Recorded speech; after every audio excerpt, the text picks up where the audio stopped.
So what is the nomenclature? As we have discussed in our previous videos about the seventh approximation silent futures. Now let us see what is the nomenclature part. In nomenclature, the nomenclature of the seventh approximation soil taxonomy, all the different based on the coin words mostly taken from the Greek and Latin languages. These are the languages which we are using, mostly taken from the Greek and Latin languages. So the basic principle followed in the coin, the names according to the Hiller, the name should, what are the properties, how the property should be there as given by the Hiller in 1963 should be most easily remembered. So that this is the first priority of this nomenclature of the seventh approximation as per the Hiller, and suggest some properties to of the object. So we have to give some suggest some properties of that means the particular term should express some properties of the object of the soil, and suggest the place of taxon in the system. So if we once we use one word, we have to easily should remember that under which category that particular word is falling in the seventh approximation classification or soil taxonomy. Be short as possible. Name should be very easy and very short and sweet should be there. And euphobic as possible, very simple to be understand, and fit ready in many languages as possible. So there should be flexibility should be there. Those names it should be easily accommodated in a different languages. And these are the nomenclature part. And what is the hierarchy of the soil taxonomy? What is a hierarchy and how many levels are there in the soil taxonomy? Let us see the seventh approximation hierarchy of soil taxonomy. Very first level, very lowest level categories, your phase and site factors. We will go in detail about this. First, we will list out the factors.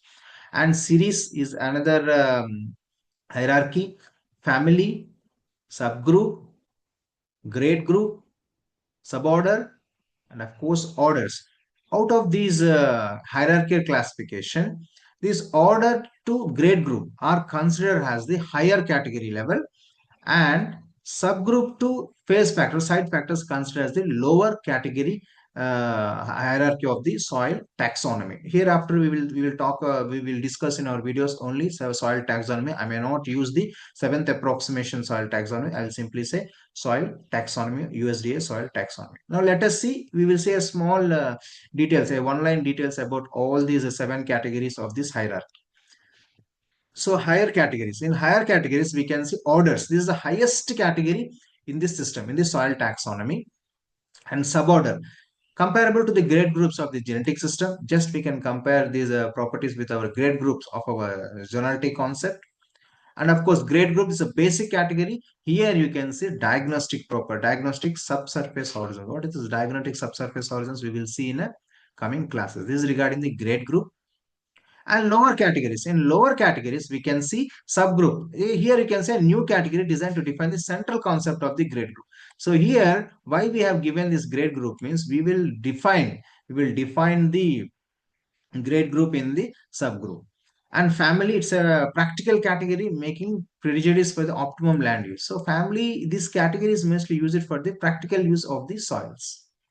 And series is the lowest category, and series means it's coming very in detail, very localized conditions, we can very specific category. And phase, this is a practical category designed for the site characters. We can go up to village level, or we can say up to block level classification we can go. These are the higher and lower categories of the soil taxonomy. I hope you are following my classes. Thank you very much. We will discuss more about the this USDA seventh approximation classification or soil taxonomy in the coming videos. Thank you very much.